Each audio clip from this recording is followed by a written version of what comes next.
hindi siya maaaring magpalinga-linga pa yun sa paligid.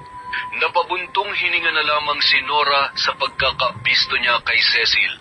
Doon niya nakumpirma na tama ang hinala niya na may iligal na ginagawa ang grupo ni Dante at hindi lang basta magkakaibigan ang mga yun. Kaya naman, mas lalong tumindi ang kagustuhan niyang mailayo ang kanyang anak sa mga taong kagaya ni Dante na nagpapakitang tao lamang. Ngunit sa kabila ng kagustuhan ni Nora na maprotektahan ang anak, kabaliktaran naman ang ginagawa ni Lenny. Bagamat panay ang paalala ng kanyang ina, madalas pa rin siyang umaalis ng bahay nang walang paalam at tumatakas sa kanyang klase. Ngunit nang malaman yon ng kanyang ina, maghapon siya nitong binantayan para hindi makaalis ng bahay. Sa sobrang pagre-rebelde sa kanyang ina, ay nagawa pa ring tumakas ni Lenny ng gabing yon. Hinintay niya lamang na makatulog si Nora bago tinangkang lumabas ng bahay.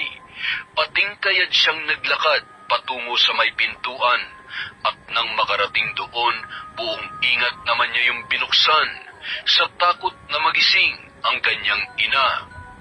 Nang makalabas, dumiretso siya sa alam niyang madalas tinatambayan ni Dante. Ngunit bago pa man siya makarating doon, ay nakita na siya ng kanyang pinsan. Teka, si Cecil ba yun? Bakit nakaitim silang lahat ng mga kasama niya? Sinubukang lumapit ni Lenny kina Cecil, pero hindi siya natuloy nang marinig ang tawanan ng mga yun. Napakunot ang noo niya nang mapansing nakabonet pa ang iba. Ganoon din si Kalo. Nang makita niya ang dala ng mga ito, sa kanya lang napagtanto kung bakit sila nagtatawanan. Nakuha niyo ba lahat ng mga alahas na matanda? Tiba-tiba tayo ron. Oo naman, nakuha namin lahat. Ang galing mo kasi. Halik lang palang katapat para mauto mo yung gurang na yon. Sa susunod ulit, Ate Cecil, ha? Mas gagalingan ko pa sa susunod para mas marami tayong makuha at mapaghahatian. Hindi nakita ni Lenny si Dante, pero kumpleto ang mga kaibigan ng lalaki. Umarko Hello guys, ang kaliwang thank you for kilay joining. niya Thank you for nang watching my mapagtanto live. kung ano ang ginawa ng mga yun. Nakangisi siya naglakad para lapitan ang magkakaibigan na nagkakasiyahan pa rin habang tinitingnan ang mga ninakaw na alahas. Ang iba sa kanila ay may hawak pang libo-libong pera. Kaya pala ang lakas na loob mo mag-ayang kumain sa labas dahil pag nanakaw na pala ang bago mong trabaho. Lenny, ganyan palang ginagawa niyo kaya marami kayong pera, ha? Anong ginagawa mo rito? Ikaw ang dapat na sumagot sa tanong ko. Kaya ba ayaw mo akong pasalihin kasi ganyan ang ginagawa niyo? Kung alam mo na palang mga magnanakaw sila, bakit ka pa pumayag na maging kaibigan nila?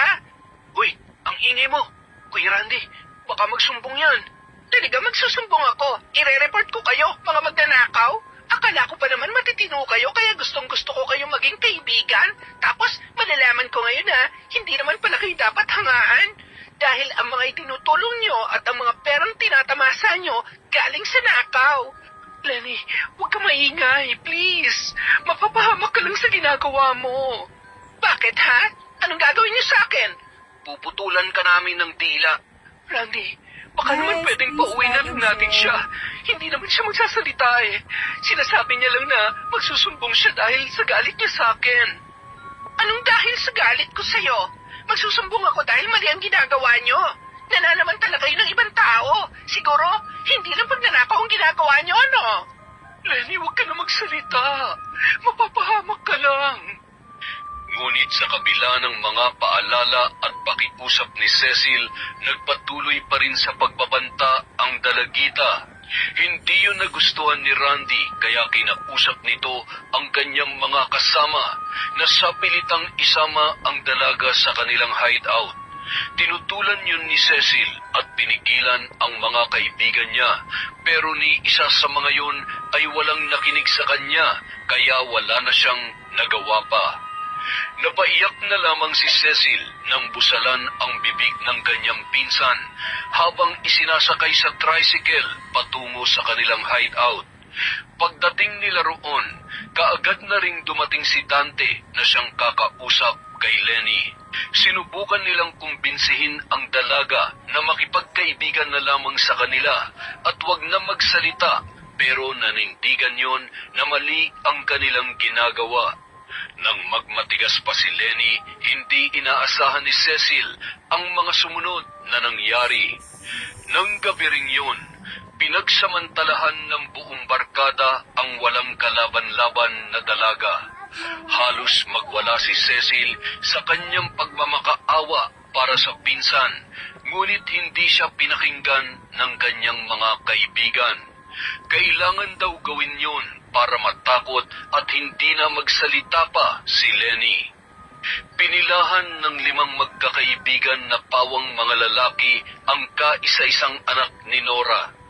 Wala siyang kaalam-alam noon na nasa matinding kapahamakan na pala ang dalaga. Hanggang sa bigla na lamang inatake ng hika si Lenny at wala man lang nakapansin noon na kinakapos na pala yun ng hininga. Nang tumigil sa panlalaban at hindi na makagalaw, doon pa lamang napagtanto ng mga kalalakihan na wala na palang buhay ang kanilang pinagsasamantalahan. Ano nangyari? Bakit hindi na gumagalaw yan? Ewan ko, boss. Lumalaban pa naman kanina habang... Grago, wala nang pulso to. Ano? Ibig bang sabihin, napatay niyo si Lenny? Ano bang tawag mo rito? Patay na nga, di ba? Ang bihira naman, Anong gagawin natin dyan? Ano nangyari? Bakit hindi na siya gumagalaw? Wala na siya, Cecil. Hindi pwede. Hindi ito maaari. Bakit niyo siya pinatay? Hindi namin sinasadya. Anong hindi? Ginahasa niyo nga eh. Walang makakalabas sa nangyari ngayong gabi, ha? Itikom niyo yung mga bibig niyo kung ayaw ninyo mabulok sa kulungan. Lalo ka na, Cecil. Oras na magsalita ka tungkol sa nangyari sa pinsan mo. Ikaw ang ituturo namin mastermind sa nangyari. Napakasama niyo. Alam mo naman yan mula nung maging bahagi ka ng grupo ko. Alam mong masamang damo ko pero kinaibigan mo pa rin ako. Kung Guys, masama please kami, like and ikaw, share. ano ka? Thank you. Anong tingin mo sa sarili mo, ha? Wala kayong awa. Binaboy niyo na nga ang pinsan ko. Pinatayin niyo pa. Tumahimik ka. Wala ka na magagawa. Hindi mo naman kayang buhayin ang pinsan mo At wala rin kaming kakayang gawin yon. Ang kailangan natin ngayon, mag-isip ng paraan kung paano ididispatcha ang bangkay niya. Yari tayo sa nanay niyan. Bobo, kaya nga wala dapat makalabas tungkol dito, di ba? Kung tatahimik kayo at aarte na parang wala nangyari, hindi kayo pagdududahan. Wala naman nakakita sa atin Walang testigo at wala ring ebidensya na tayo nga nakapatay kay Lenny. Boss, ano kaya kung itapon na lang natin sa irrigation ng bangkay niya? Baka sakaling pag doon siya nakita, isipin na lang na nalunod siya. Nang sang-ayunan ni Dante ang suhestyon ni Randy, kaagad na kumilos ang magkakaibigan para itapon sa irrigation ang bangkay ni Lenny. Balak sana nilang itapon na lang sa kung saan, pero naisip nila na baka kapag nagkaroon ng investigasyon, ay madali na lamang silang maituturo.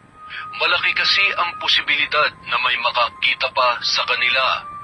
Ngunit kung sa irrigation nila yun itatapon, walang makakapansin kung doon sila pupunta sa may palayan. Ngunit bago pa man nila yun magawa, kumuha muna ng may kalakihang bato si Dante. Nagtaka ang mga kasama niya kung ano ang kanyang gagawin. Wala siyang sinagot sa kahit na sinong nagtanong. Hindi rin siya humingi ng opinyon.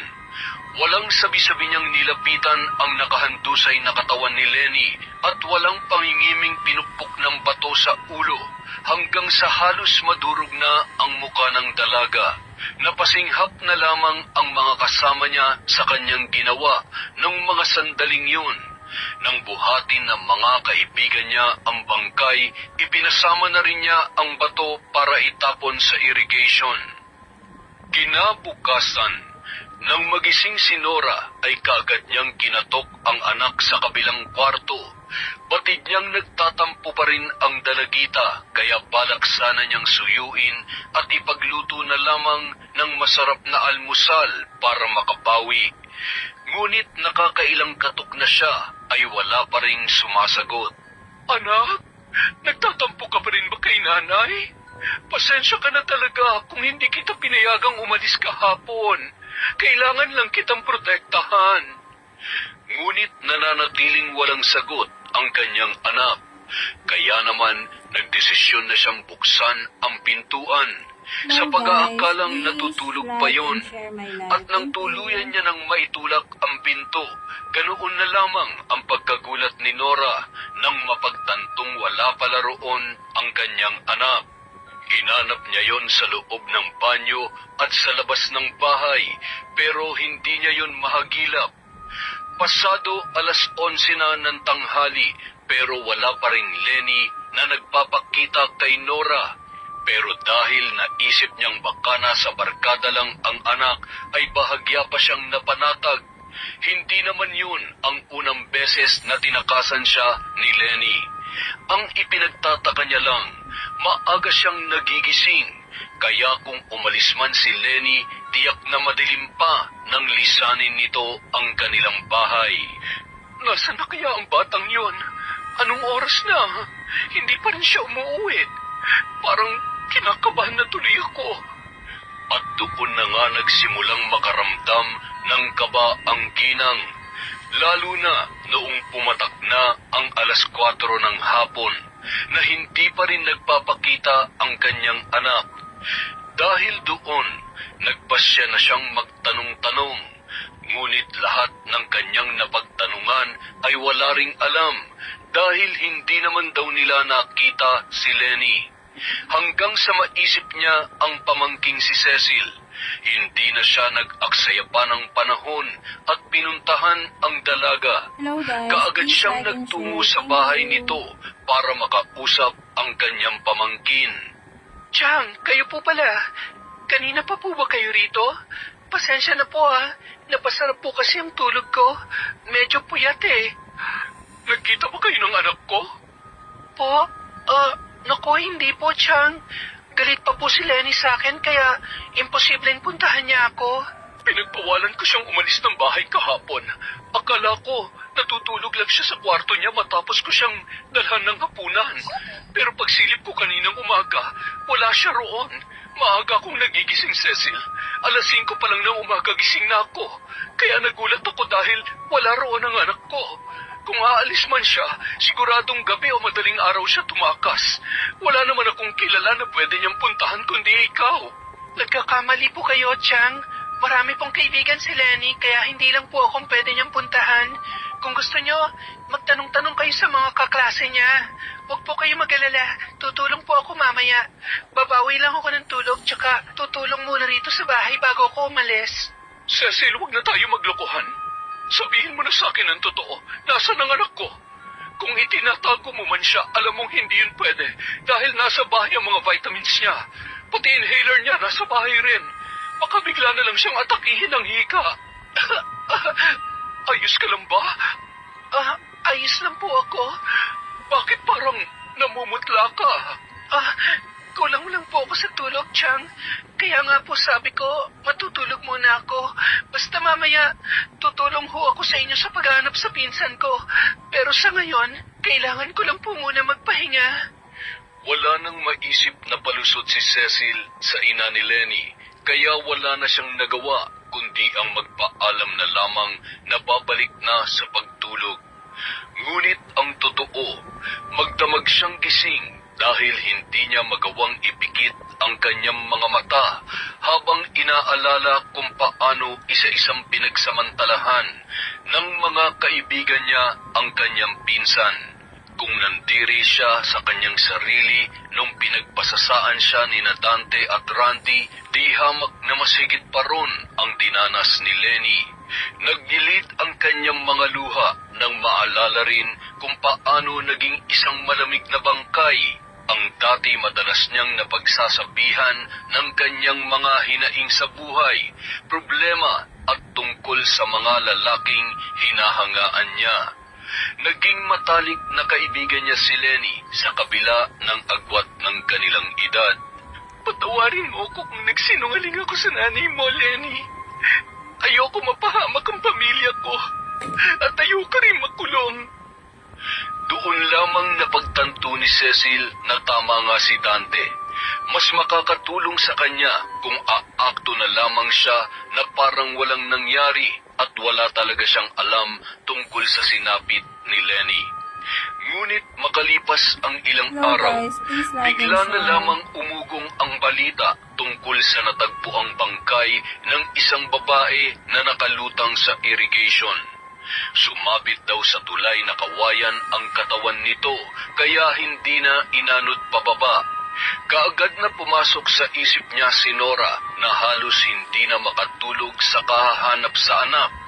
Gustuhin man niyang puntahan ang tiyahin para kumustahin, ay pinili na lamang niyang manatili sa bahay para hindi na sila makapag-usap pang muli. Samantala, matapos humingi ng update sa paghahanap sa anak, ay nakarating naman kay Nora ang tungkol sa bangkay ng isang babae na palutang-lutang sa irrigation. Sa hindi malamang dahilan, bigla na lamang siyang nakaramdam ng matinding kaba. Kaya naman, imbis na magpahinga, agad siyang dumiretso sa may palayan dahil doon daw natagpuan ang pinag-uusapang bangkay.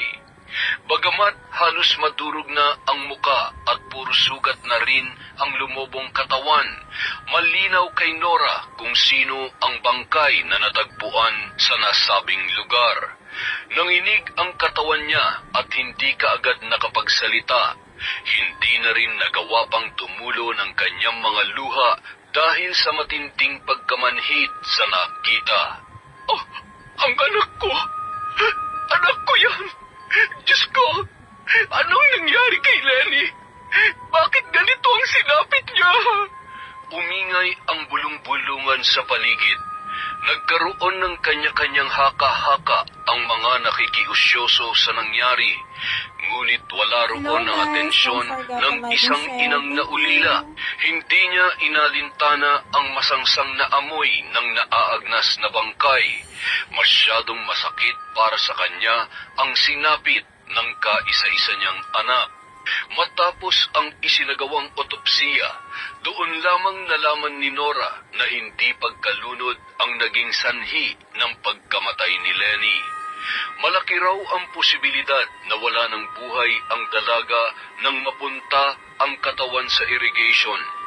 Ngunit ang nagpayanig sa kanya ay nung sinabing may nakitang sugat sa maselang parte ng katawan ng kanyang anak na dulot ng pamumuwersa. Kumpirmadong ginahasa ang dalaga.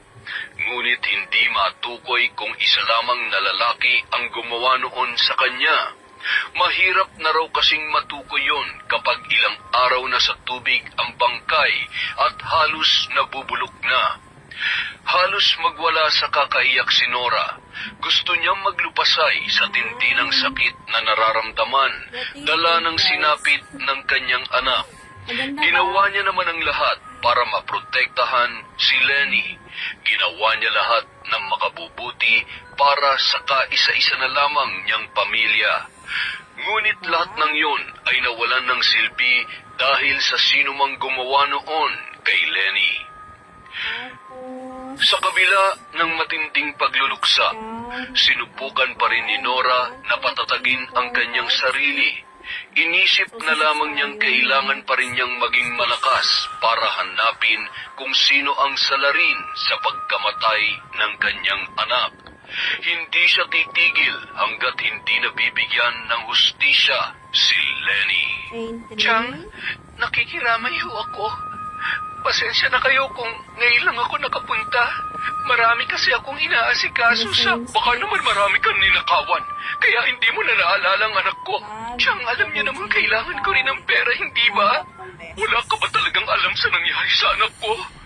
Kung may alam po ako, bakit ko naman po itatago sa inyo? Pinsan ko po si Lenny. Hindi lang basta pinsan. Matalik kami magkaibigan.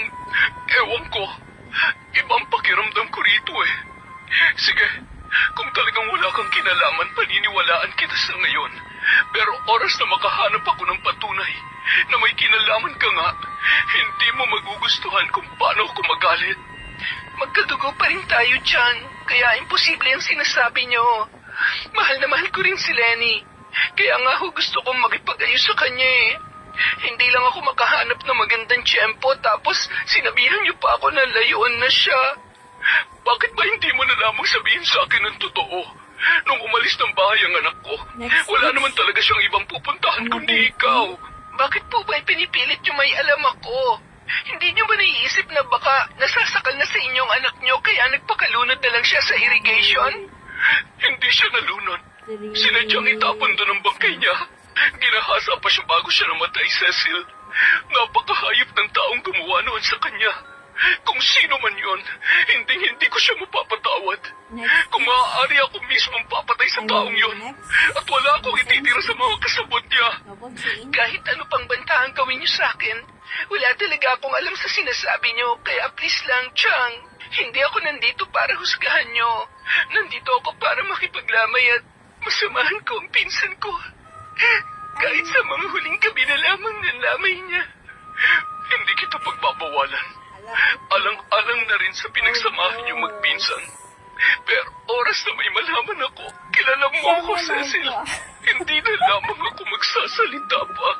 Pinilit ni Cecil na itago ang kanyang panginginig nung mga sandaling yun. Kampante naman siya na walang malalaman si Nora pero hindi niya maipaliwanag ang kabang nararamdaman. Sa pagkakakilala kasi niya sa tiyahin kapag nagbantayon ay siguradong tututuhanin at gagawin ng walang pag-aalinlangan. Kaya naman, matapos makipaglamay ay pumunta siya kaagad sa bahay ni Dante. Anong ginagawa mo rito? Gabing-gabi na. Huwag mo sabihin ikaw naman ang may pangangailangan ngayon, kaya... Dante, may problema tayo. Anong problema? Hindi mo ba nabalitaan? Nakita ng bangkay ni Lenny na palutang-lutang sa irrigation. Oh, ano naman kung nakita ng bangkay niya? Natatakot ka? Sus, wala namang ebidensya makakapagturo na tayong pumatay ah. Anong tayo? Kayo lang. Damay ka na roon kahit ano pang sabihin mo, hoy. Itinago mo rin na nangyari, Cecil. Kaya huwag mo nang isalba ang sarili mo sa mga sinasabi ko sa'yo. Kapag nilaman ng tiyahin ko na may kinalaman tayong lahat, sinasabi ko sa'yo, ibang magalit yon. Bakit? Pumapatay ba siya ng tao? Higit pa ron ang kaya niyang gawin. Ano ibig mong sabihin? Kaya niyang... Boss, nariyan ka ba? Anak ng tokwa naman oh. Isa-isa na kayong dumarating dito sa bahay ko ah. Ay, pagbuksan mo nga ng pinto si Randy. Cecil, oh, bakit? Namumutla ka? May nangyari ba? Hindi niyo pa ba alam? May nakakita na sa bangkay ni Lenny. Gago. Sa tingin mo ba hindi pa yung makakarating sa amin? Nauna pa nga dumating si Cecil kaysa sa iyo eh. At pareho pa kayo nang inaalala. Bakit ba kasi kayo kinakabahan? Siguradong bulok na sa tubig ang katawan ng babaeng yun kaya wala na silang makukuhang ebidensya na makapagtuturo sa atin. Eh boss, paano kung may nakakita pala nung itapon natin yung bangkay niya? May nag-report na ba? Wala pa. Wala pa naman pala eh. Binulabog niyo ako rito para mag-alala sa isang bagay na hindi naman dapat binuproblema. Pampira naman kayo. Magsiuwi na nga kayo. Bagamat nag-aalangan, napilitan na lamang umuwi si Cecil. Pero habang naglalakad sa daan, hindi siya mapakali at palinga-linga sa paligid. Pakiramdam niya, bigla na lamang magpapakita ang kaluluwa ni Lenny sa kanya para magpaalala. At hindi nga siya nagkamali. Maya-maya lamang umihip ang napakalamig na hangin. Binilisan niya ang mga hakbang ngunit tila bumigat ang kanyang mga paa. Hindi pa siya nakakalayo nang makarinig ng mahinang boses. Hindi siya maaaring magkamali. Boses yun ng kanyang pinsan. Dahil sa takot ay kumaripas na siya ng takbo pauwi sa kanilang bahay. Pagdating niya roon, wala rin siyang kasama kaya muli na naman siyang binalot ng takot. Ilang sandali pa, muntik na siyang mapatalon sa labis na pagkagulat nang makarinig ng sunod-sunod na katok. Tigilan mo na ako, Lenny. Ayoko na. Paulit-ulit niyang isinigaw yun hanggang makarinig ulit siya ng isa pang boses. Umiling-iling ang dalaga habang humahagulhol. Pinagsisisihan na niya ang nangyari. Nagsisisi siya na wala siyang ginawa para sa kanyang pinsan. Maya-maya pa, bigla na lamang siyang natauhan nang marinig ang sigaw ng kanyang tiyahin mula sa labas. Cecil, buksan mo itong pinto! Chang? Kagad siyang tumakbo sa may pintuan para papasukin ang kanyang tiyahin. Tumambad sa kanya ang galit na galit nitong muka na wari handang manakit anumang oras. Chang? Umamin ka na, Cecil. Anong kinalaman mo sa pagkawala ng anak ko? Sabihin mo na sa akin bago pa man ako may gawin sa'yo. Alam mo na kayang-kaya kitang paaminin sa ibang paraan, kaya huwag mo nang pahirapan ang sarili mo. Aminin ko na, Chang. Sasabihin ko ng totoo. Pero nakikiusap po ako. Ayoko pong makulong. Kapag itinuro ko sila, ako ang inidiin nila. Hindi ka nila madidiin kung magsasabi ka sa akin ng totoo. Hindi korte ang huhusga sa hayop na pumatay sa anak ko, kundi ako mismo. At sisiguraduhin ko sa iyo na mas masahol pa sa hatol ng husgado ang ipapataw ko sa kanila.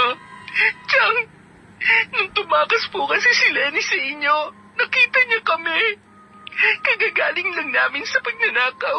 Nakita niya mga alahas na dala namin, pati yung pera. Narinig niya rin ang pinag-uusapan namin.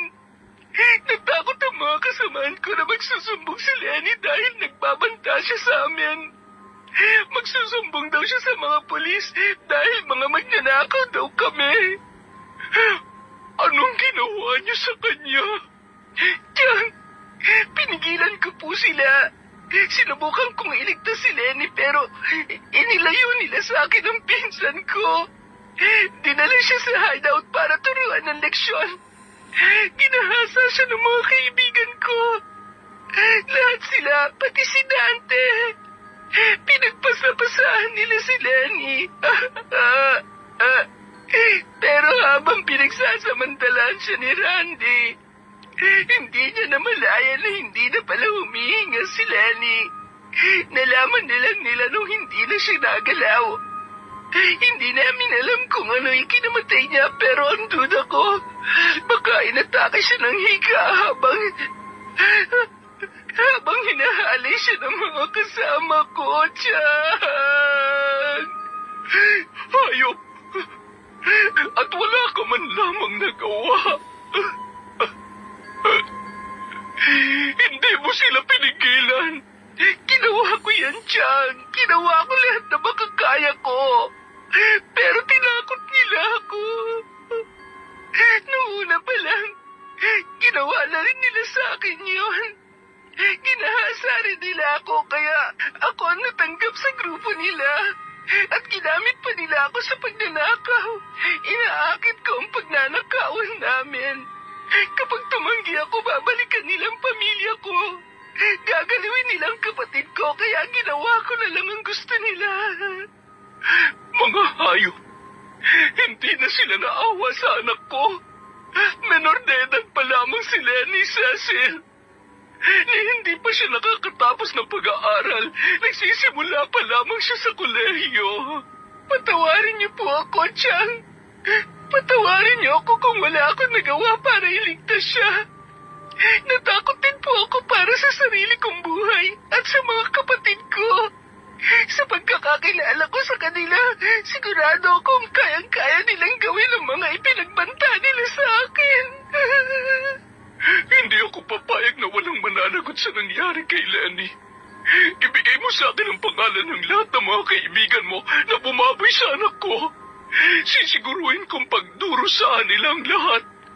Sagad hanggang buto ang kasama nila, kaya ganun din ang parusang ibibigay ko sa kanila. Bagamat hindi isinama ni Nora sa mga sisingilin si Cecil, ay hindi niya pa rin yun magawang patawarin. Sa lahat ng taong malapit sa kanyang anak, si Cecil ang pinakahuling maiisip niya na gagawa ng ganoong bagay. Itinago pa rin ng dalaga ang tunay na pangyayari at nagsinungaling pa rin sa kanya kaya hindi niya yon matanggap. Hindi niya na pinatagal pa ang lamay ni Lenny.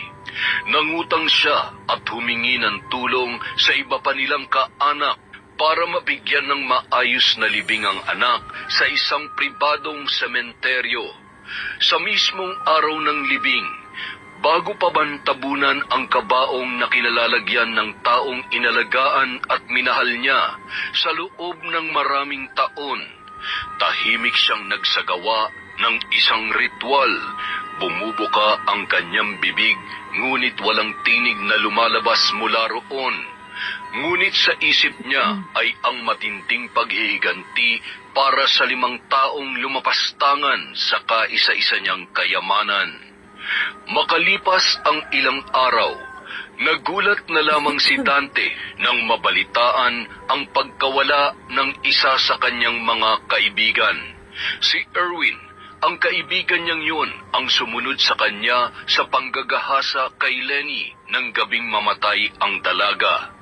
Ngunit ang kanyang ipinagtataka, karumal-dumal ang itsura ng kanyang kaibigan nang matagpuan ang kanyang bangkay sa loob ng isang kwarto.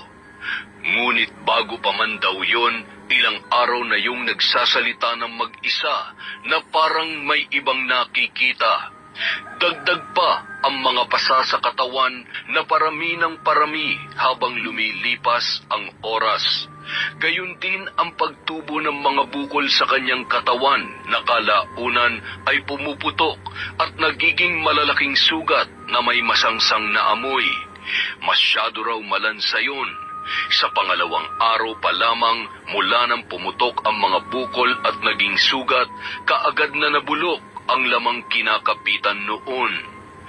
Halos bumaliktad ang sikmura ni Dante nang sabihin sa kanya ng ama ni Erwin na noong pinisil daw nito ang sugat ng kaibigan niya, imbis na nana o dugo ay maliliit na uod ang lumabas. Ano? Mga uod? Paano naman magkakauod ang mga sugat sa loob lang ng ilang araw? Yun nga ang sabi sa akin ng tatay ni Erwin eh. Thank you so much for Di watching. kaya binarang siya. See you in part Yung nga rin ang 2. Thank iniisip you. ko eh. Wala namang ibang pwede